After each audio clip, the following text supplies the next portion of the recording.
At our family reunion, my older sister Maria shoved me into the lake and laughed as I struggled to breathe. "Don't be so dramatic." She smirked while my parents watched silently. I didn't argue. 2 weeks later, her college fund was gone, and so was I. I'm Jane, 22, and my own sister shoved me into a lake and laughed while I was drowning. Before I tell you how I redirected her entire $50,000 college fund and disappeared without a trace, let me know where you're watching from in the comments. I'd love to see how far my story reaches. It was our annual family reunion held at the lakeside cabin that had been in my mom's family for generations. The air smelled of pine needles and barbecue smoke. Distant relatives I saw once a year were milling around, laughing and catching up. On the surface, it was a perfect picture of a happy American family. But for me, it was just another stage for my family's favorite play, where I was cast in the same role year after year. The reliable, responsible, and utterly invisible younger sister. My older sister, Maria, was the star of the show. At 24, she was charming, athletic, and had a way of making everyone feel like they were her best friend. Right before she asked them for a favor, she was standing on the edge of the old wooden dock, a can of beer in her hand, telling some exaggerated story to our cousins. I was just walking by to grab a soda from the cooler. "Hey little sis." She slurred. A smirk playing on her lips. "Thinking about all that money Grandma left you?" I ignored her. My hand reaching for a cold can. That was her favorite topic. My inheritance. Not our inheritance.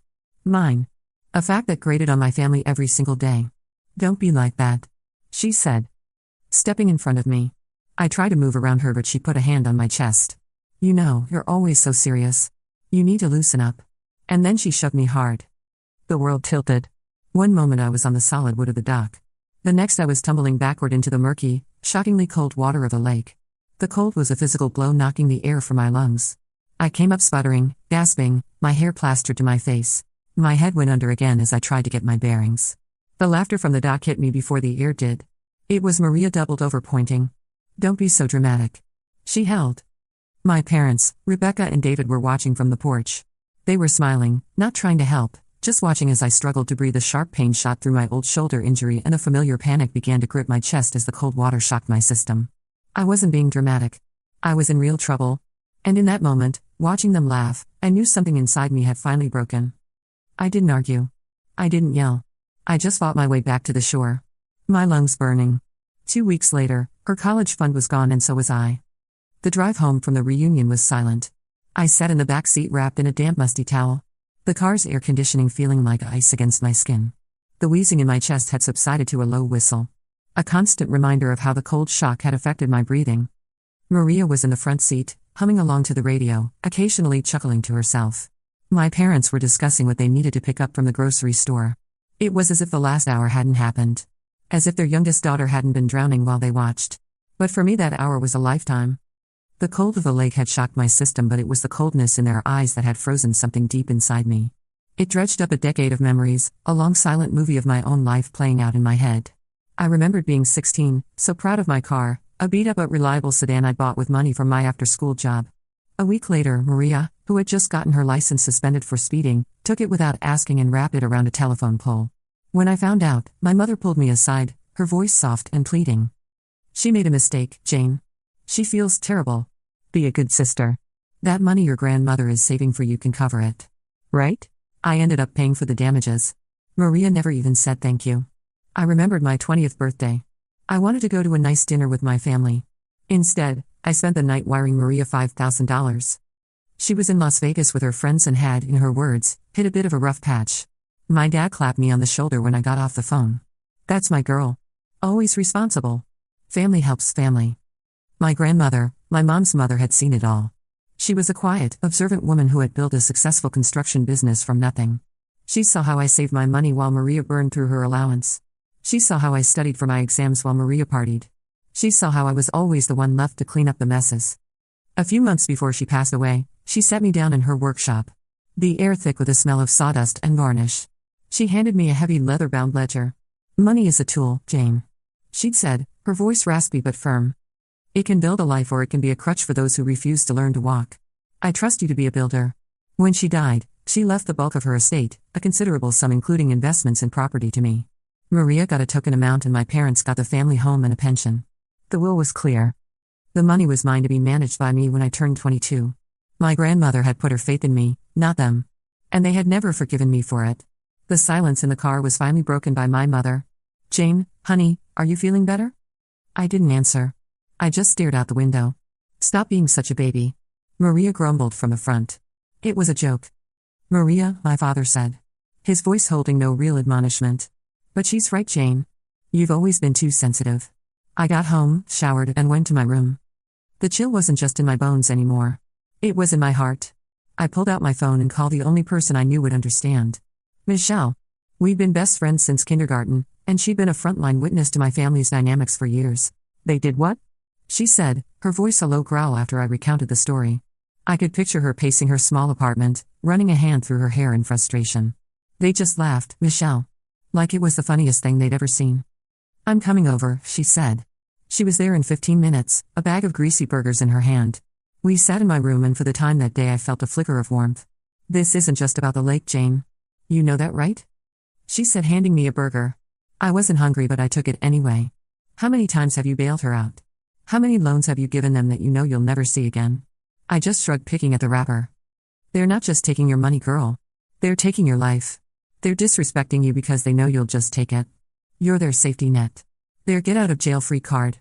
She leaned forward, her eyes intense. "Have you ever even once felt loved by them without a condition attached? Without them needing something from you?" Her question hit me harder than the cold water. I tried to think of a single instance, a single memory where their affection wasn't tied to my compliance or my wallet. Nothing came. The silence stretched, and it was filled with a terrible dawning realization. Tears I didn't even know were there started to well up in my eyes. I turned away, not wanting her to see.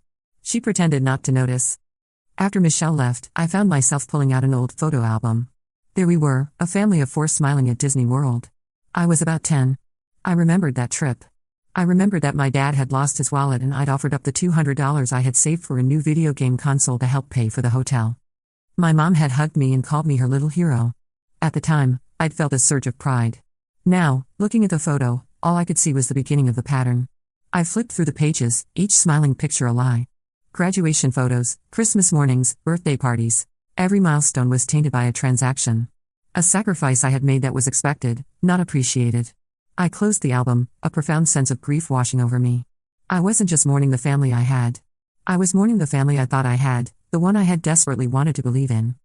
The happy faces in the pictures were strangers, and I was a stranger in my own home. I sat there in the dark, the tears finally falling, crying for the girl in the photographs who just wanted her family to love her for who she was, not for what she had. The next few days were a blur of forced politeness. My family acted as if nothing had happened, which was somehow worse than them being angry. It was a complete invalidation of my experience. My mom would ask as she made breakfast, asking if I wanted eggs. Maria would ask to borrow my car charger. My dad would ask me to help him with yard work. It was normal, and it was driving me insane. The breaking point, the moment that turned my grief into cold hard resolve, came on a Thursday night. I was heading downstairs for a glass of water when I heard my parents' voices coming from the living room. I paused at the bottom of the stairs, hidden by the shadows. "She's barely spoken a word in 3 days." My mother, Rebecca, said, her voice laced with frustration. "This whole silent treatment thing is so childish. She'll get over it." My father, David, grunted from behind his newspaper. "She always does. We can't afford for her to get over it right now, David," she snapped. "Maria needs the down payment for that MBA program by the end of the month. $50,000. Did you forget?" "Of course, I didn't forget. What do you want me to do? She's an adult. We can't just take the money." There was a pause. Then my mother's voice dropped to a conspiratorial whisper. "I was talking to my sister, Carol. Her husband's construction business is having some cash flow issues. A temporary crisis. What if we told Jane that we were in trouble? That the business was on the verge of collapse, and we needed her to co-sign a loan to save it?" My blood ran cold. "She'd never do it," my dad said dismissively. "She would if we framed it right," she insisted.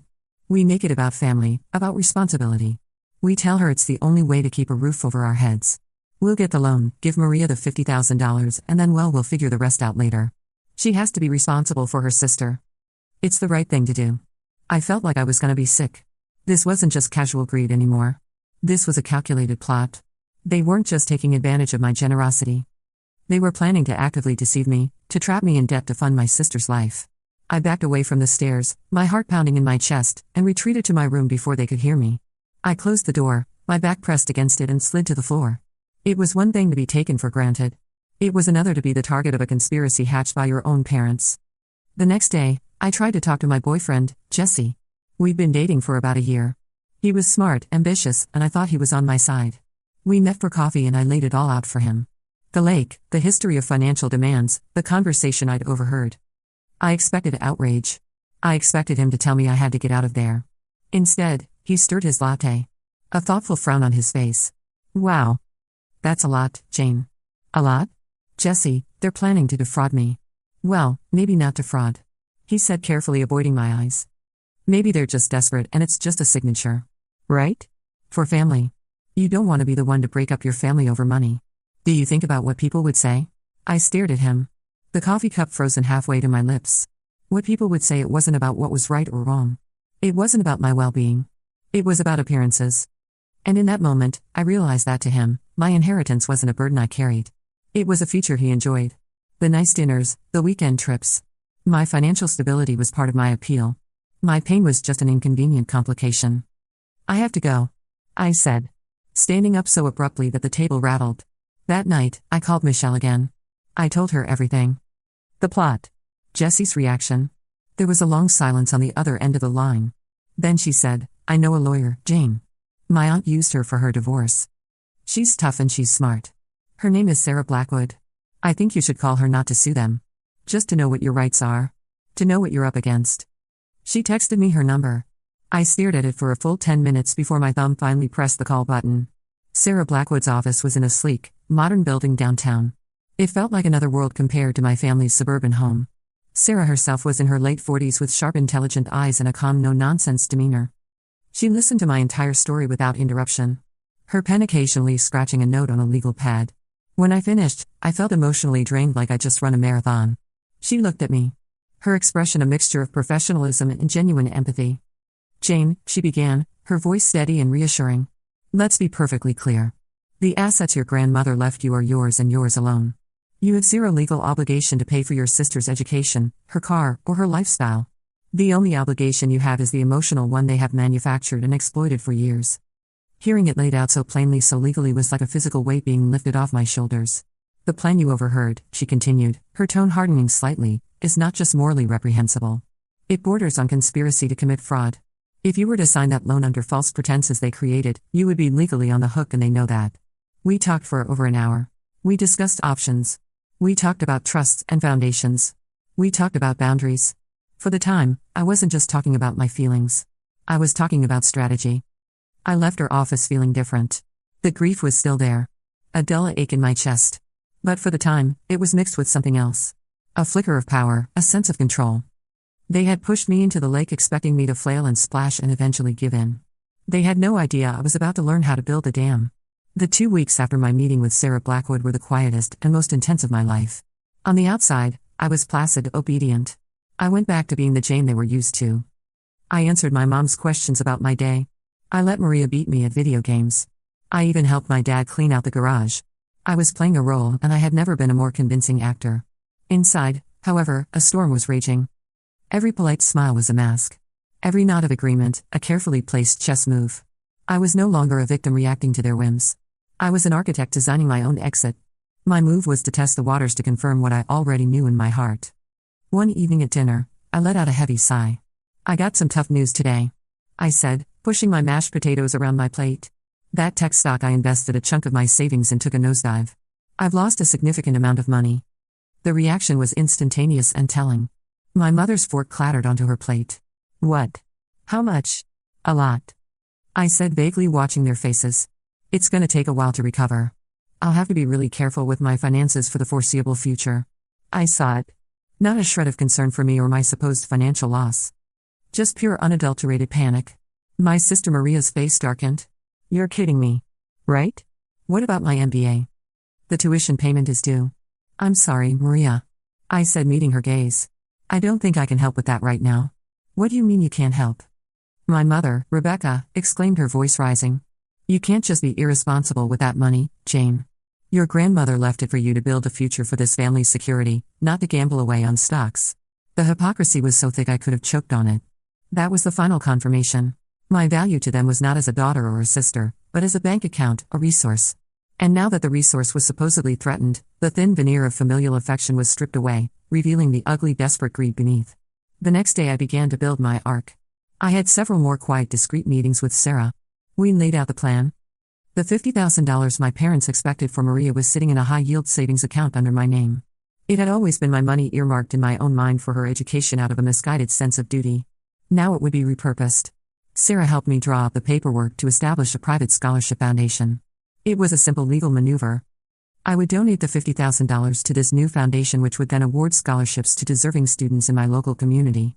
We even gave it a name, a final poetic touch of irony.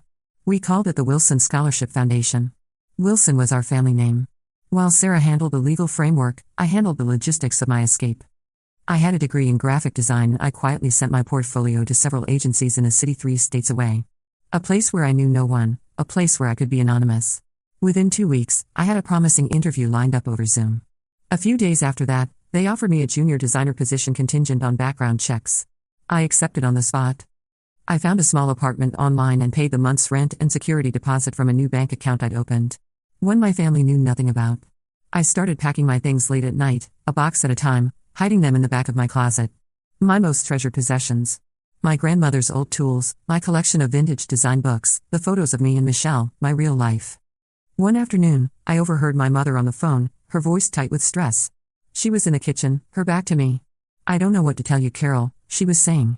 "You'll get your money. I need more time." David's deal fell through. We were counting on. Just give me until the end of the year. So there it was. A seed of the truth. My aunt, the one who was always so sweet to me, was a creditor. Her kindness was just the pressure of a thumbscrew tightening slowly. This wasn't just about getting Maria ahead. It was about bailing themselves out of a hole they dug with my own aunt. The complexity of their deceit was deeper than I'd even imagined. The pieces were all in place. The foundation was legally established. The job was secured. The apartment was waiting. All that was left was to walk away. My family, oblivious to the tidal wave about to hit them, decided to stage their final act. My mother announced we were having a special family meeting dinner.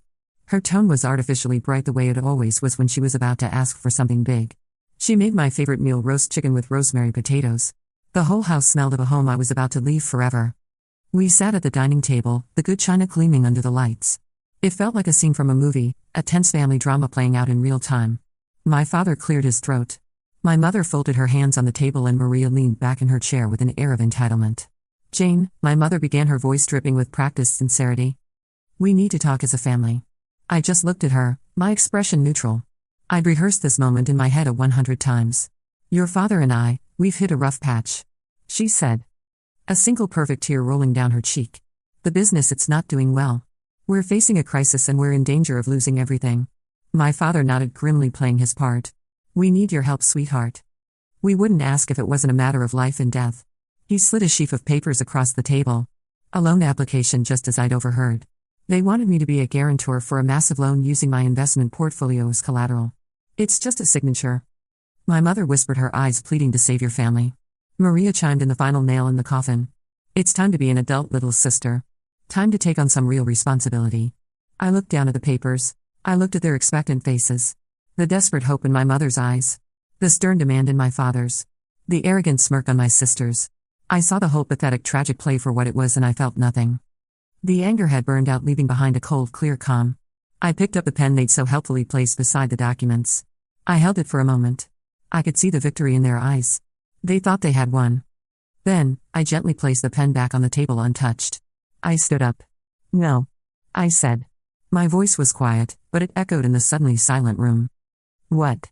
my mother gasped. "No," I repeated a little louder this time. I looked each of them in the eye. "I won't be signing anything." I turned and walked out of the dining room, leaving them frozen in a tableau of disbelief. I went upstairs, grabbed the 2 duffel bags I had packed with my essentials, walked out the front door, got into my car, and drove away without looking back. The real climax didn't happen with a shout, but with a letter. 3 days later, my sister Maria, confident that my little tantrum was over, walked into the main branch of our local bank. She went to the private client advisor she'd been told to see about setting up the wire transfer for her tuition. She probably walked in with a swagger, expecting a red carpet treatment. She gave the advisor her name and explained she was there to access the funds her sister was providing for her MBA. The advisor, a polite woman in her 50s, typed her name into the system. She frowned. She typed it again. "I'm sorry, Ms. Wilson. I don't see any notes here about a transfer." "It's coming from my sister's account, Jane Wilson," Maria likely said, her voice laced with annoyance. More typing. A longer pause. Ms. Wilson, the advisor said, her voice carefully neutral. The account you're referring to was closed 2 days ago. The funds were transferred out. Transferred where? That's my money. She would have yelled, causing heads to turn in the quiet bank lobby. The advisor would have calmly explained that the funds were legally in my name and that I had every right to move them. But that wasn't the best part. The next day, a thick cream-colored envelope arrived at our house addressed to Ms. Maria Wilson. It looked official, important. She probably ripped it open thinking it was some kind of mistake from the bank she needed to rectify. Inside on heavy embossed letterhead was a letter. It began, "Dear Ms. Wilson, on behalf of our board of directors, we are thrilled to inform you that you have been named the honorary inspiration for the newly established Wilson Scholarship Foundation. A generous, anonymous donation of $50,000 has been made in your family's name to provide financial assistance to bright, deserving students in our community who have overcome significant personal and financial obstacles. Your story of ambition has inspired our benefactor to give back to those who demonstrate true potential and self-reliance." I wasn't there to see it, but I can picture it perfectly. The color draining from Maria's face. My mother grabbing the letter, her hand trembling as she read it aloud. My father sinking into a chair, his face ashen. The money wasn't just gone. It had been used to publicly shame them. It had been repurposed into a monument to their own greed, a permanent charitable reminder of what they had lost. They hadn't just lost the money. They had lost control. The power had shifted completely and irrevocably. And I was already 3 states away starting over. The fallout was immediate and exactly as I had predicted. My phone began to blow up. The call was from my mother. I let it go to voicemail. The message she left was a masterclass in emotional manipulation. Her voice choked with fake tears. "Jane, honey, what have you done? There's been a terrible mistake. You need to call us. We're so worried. This isn't you." The next call was from Maria. I didn't have to listen to the voicemail to know what it said. Her text messages, a stream of furious, misspelled words, told the whole story. "Where is my money? You think this is funny? You ruined my life? You are dead to me." Then came a text from my father, Curtin Cole. "Call your mother. You've upset her terribly." I read the messages, listened to the few seconds of the voicemail, and then I did something I should have done years ago. I opened my contacts list and one by one, I blocked their numbers. Mother, father, sister, even Jessie. The sense of relief was a physical thing. A deep cleansing breath. The silence that followed was beautiful. A few days later, I got a call from an unknown number. I hesitated then answered. It was my Aunt Carol. Her voice was syrupy sweet. "Jane, sweetie, it's your auntie. Your mom is beside herself with worry. We all are. Why don't you just come home so we can talk this all out? Whatever is wrong, we can fix it." She was their last-ditch effort. The good cop sent in to mediate, but I knew the truth. She wasn't worried about me. She was worried about the loan my parents owed her. "I'm fine, Aunt Carol," I said, my voice calm and steady. "There's nothing to talk about, but your family, they haven't been my family for a long time," I said. And before she could respond, I hung up and blocked her number too. I knew they wouldn't give up easily. Their next move, as Sarah had warned me it might be, was a desperate, pathetic attempt to use the authorities to control me. One evening, there was a knock on my new apartment door. My heart jumped for a but I looked through the peephole and saw 2 police officers. I opened the door. "Can I help you? Are you Jane Wilson?" One of them asked. "I am. Ma'am, we received a call from your family. They filed a welfare check request claiming they were concerned for your safety. They said you left under unusual circumstances." I had to stop myself from laughing. "Officers, I'm 22 years old. I'm not missing. I moved here for a new job. I'm perfectly safe and sound." I showed them my new driver's license with the local address and my work ID. The officer nodded, scribbling in his notepad. "So you've left voluntarily?" 100%. I said, "I would appreciate it if you could inform my family that I am fine and that I do not wish to have any contact with them. Any further attempts they make to contact me will be considered harassment." They were professional and they understood immediately. They left and I knew that avenue was now closed to my family. They had played their last card and lost. Their power over me was officially gone. They couldn't force me, couldn't manipulate me, and couldn't use anyone else to get to me. They were left with nothing but the consequences of their own actions, and I was finally truly free. 6 months passed. 6 months of quiet, blissful, and sometimes difficult healing. My new city was vibrant and anonymous. My job as a junior designer was challenging and fulfilling. I was surrounded by people who saw me as Jane, the girl who was good with fonts and had a dry sense of humor, not Jane, the family ATM. I'd made a few friends from work. We'd grab drinks after a long week or go hiking on the weekends. They were simple, easy friendships, free from the weight of history and obligation. Most importantly, I was taking care of myself. I found a great physical therapist who helped me work through the chronic pain in my shoulder. With each exercise, I felt myself getting physically stronger, and it was a mirror for the emotional strength I was building. On her recommendation, I also started seeing a therapist. We talked about boundaries, about guilt, about redefining what family meant. It was hard work, unpacking 2 decades of emotional baggage, but it was necessary. One afternoon, an email popped into my inbox with a subject line that made my breath catch from Lucy. Lucy was my cousin, Maria and I's younger cousin. She was 16, quiet, observant girl who was always on the periphery at family gatherings. I remembered seeing her by the dock that day, her eyes wide with a look I couldn't decipher at the time. I opened the email. "Hi, Jane. I don't know if you'll even get this. Mom said no one should contact you, but I felt like I had to. I've been thinking a lot about that day at the lake. I saw what Maria did, and I saw that you were really struggling. I wanted to say something, but I was scared. I'm so sorry I didn't. Things here have been crazy since you left. Uncle David and Aunt Rebecca are a mess. Maria lost her spot in the MBA program and is working at a call center.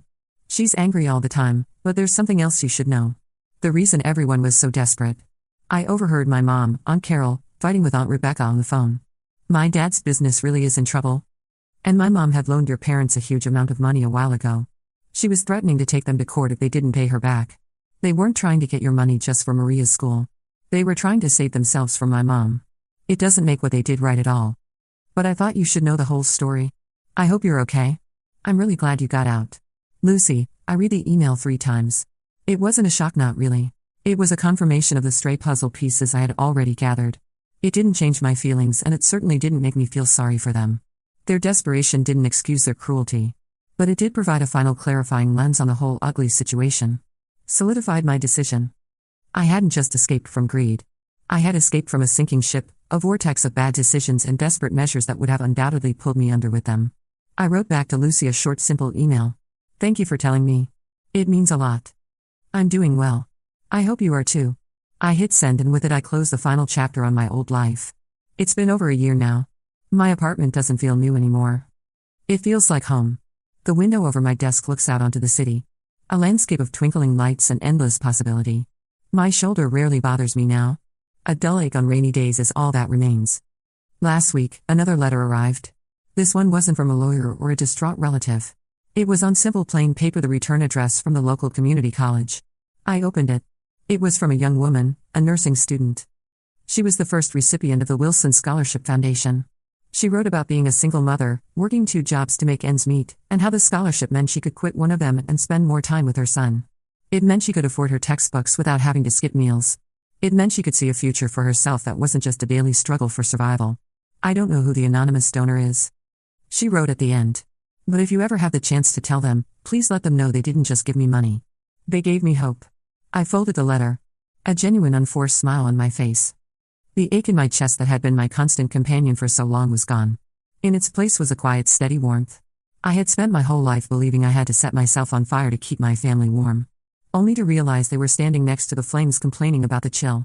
My act of rebellion, born from so much pain and anger, had become an act of creation. The money they saw as their right had been transformed into someone else's chance. Looking out at the city lights, I finally understood. Sometimes, the bravest thing you can do is to walk away. Sometimes, the most loving family isn't the one you're born into, but the one you find, or the one you have the courage to build for yourself brick by brick in the quiet peace of your own life. Thank you for listening to my story. I hope it resonated with you in some way. Have you ever been in a situation where you had to make a tough choice to protect your own peace? I'd be honored to read about your experiences. Please, share your story in the comments below, and don't forget to like and subscribe so you don't miss what's next.